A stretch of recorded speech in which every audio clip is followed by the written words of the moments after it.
नमस्कार। अयोध्या के बारे में हम जानने और समझने का जो सिलसिला है आज इस तीसरे पड़ाव पर है। आज फिर हमारे साथ उमेश सिंह हैं। अयोध्या को बखूबी जानते हैं, समझते हैं, लिखने पढ़ने में रुचि रखते हैं, साहित्य में रुचि रखते हैं। उनकी एक किताब आई पिछले अयोध्या पर्व में, तीसरे अयोध्या पर्व में, मिली राम मुदियाई। यह किताब मूलतः राम नाम जो जप की परंपरा है उस पर आधारित है और वो राम नाम जप की जो परंपरा है उसका कितना जुड़ाव अयोध्या से है, ये समझाने और समझने की हम कोशिश करेंगे उमेश सिंह जी। उमेश सिंह जी, आपका स्वागत है। ये जो तीसरे अयोध्या पर्व में आपकी पुस्तक आई मिली राम मुदियाई, नाम तो बड़ा ही रोचक है, खास करके आखिरी जो शब्द है, तो इसमें वो क्या है? आप राम नाम जप की परंपरा को अयोध्या से जोड़ रहे हैं या कुछ और इसके जरिए बताना चाहते हैं? जो आपने अंतिम शब्द की बात किया, तो वर्तमान दौर में लोगों में सांस्कृतिक चेतना का अभाव है और कोई भी चीज यदि संकेतों में कहा जाए तो उसका सही अर्थ समझने के बजाय उसका राजनीतिक अर्थ निकालने लगते हैं। हम मूलतः जो है पलटू दास जी और गोविंद साहब के गांव के बीच में हमारा गांव है और बचपन से ही हम जो है प्रभावित रहे पलटू दास जी से, गोविंद साहब जी से, और हमारा परिवार उनसे जुड़ा है कई पीढ़ियों से उस परंपरा से। तो जब मैं छात्र जीवन पूरा करने के बाद अयोध्या आया तो अयोध्या में मैं पलटू दास जी की उच्च स्थिति देखकर कि सबसे ऊंचे पे उनका स्थान है, उनको मानने वाले बहुत सारे लोग हैं, तो हमारे अंदर आकर्षण जगा कि हम इस परंपरा को, इस धारा को गहराई के साथ देखें और समझें। तो पलटू दास जी को पकड़ते हुए जब हम उनके पीछे जाते हैं और जब उनके आगे जाते हैं, हमें 300-400 साल की एक बहुत ही बड़ी सांस्कृतिक परंपरा पूरी एक हमें धारा सी दिखने लगी। तो मैं शुरू किया तो अयोध्या से, लेकिन पलटू दास जी को पकड़े उनके गुरु, उनके दादा गुरु, उनके परदादा गुरु, ये पकड़ते हुए हम जब आगे बढ़ते हैं, पीछे चलते हैं, तो हम भुरकुड़ा गांव पहुंच जाते हैं जो गाजीपुर जिले में है। भुरकुड़ा गांव में जो आश्रम है वो नाम जप की धुनी को रमाने वाले, वहां पे एक से एक बड़े संत हुए और सब नाम जपी थे, सब राम जपी थे।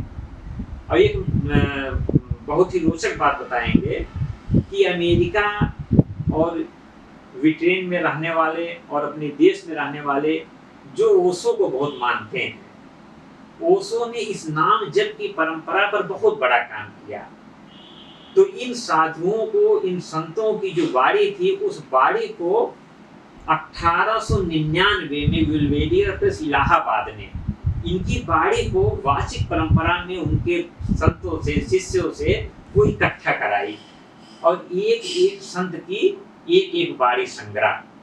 और हमें बड़ा सुंदर लगा कि जब मैं उन किताबों को पढ़ रहा था तो उस किताब में संपादक का नाम अधम लिखा हुआ था। अधम यानी कि वो व्यक्ति जिसने इतना बड़ा काम किया वो लोकेशड़ाहीन था, उसका नाम कोई नहीं जाने। वो कितना बड़ा सतनामी रहा होगा, कितना बड़ा रामनामी रहा होगा और सनातन संस्कृति का कितना बड़ा उपासक और कितना बड़ा पुजारी रहा होगा। तो ये जो धारा है ये भुरकुड़ा गांव में फूटी। वहां एक बुल्ले साहब हुए, बुल्ला साहब, और वो गुलाल साहब जो जमींदार थे उनके यहाँ नौकरी करते थे।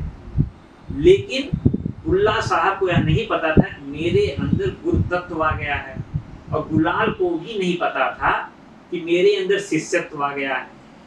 और बुल्ला साहब और गुलाल साहब के बीच कुछ ऐसा घटा कि गुलाल साहब ने एक लात मारी और बुल्ला साहब गिर गए और रोने लगे।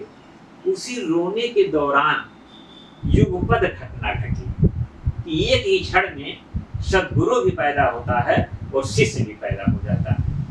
इस किताब में किनकी चर्चा है? इस किताब में हम बुल्ला साहब से शुरू किए हैं। बुल्ला साहब, उनके शिष्य हुए गुलाल साहब, गुलाल साहब के शिष्य हुए भीखा साहब। ये तीनों लोग भुरकुड़ा आश्रम में ही रहे और भीखा साहब गुलाल साहब के इतने बड़े शिष्य हुए कि जब वो 13 साल की उम्र में आजमगढ़ के कोबना गांव से भुरकुड़ा पहुंचते हैं और भुरकुड़ा साहब, भुरकुड़ा आश्रम में गुलाल साहब का पैर दबाने लगते हैं तो वहीं रहते हैं अपने जीवन के अंतिम समय तक।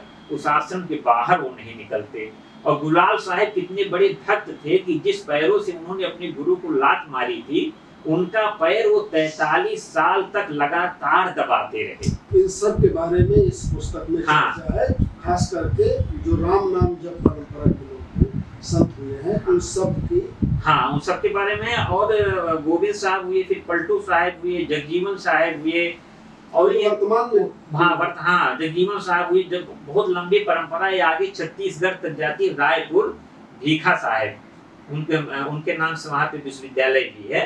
तो पूरी जो राम नाम की जपमाला में फुलपुरा, गोविंद साहेब, जलालपुर, अयोध्या, रायपुर, ये पूरी एक नाम जपमाला में पूरा एक विशाल भौगोलिक भूखंड जुड़ा हुआ है, जिसके सेतु राम नाम है। कोई कहता है राम गुण गाइया, कोई कहता है कि दीपक बारा नाम का महल भयो उजियार, और महल भयो उजियार नाम का तेज विराजा। तो पलटू दास जी कहते हैं कि मिली राम मुदियाई, अब कौन करे बनियाई। अच्छा, यही से शीर्षक लिया है। मिली राम मुदियाई। धन्यवाद उमेश जी। अयोध्या को जानने और समझने, वहाँ की संत परंपरा को जानने समझने, वहाँ के राम नाम जप परंपरा, ऋषियों संतों मुनियों के जो स्थान है उसको जानने की प्रक्रिया श्री अयोध्या न्यास के जरिए शुरू हुई है, और यह सिलसिला आगे भी जारी रहेगा। धन्यवाद।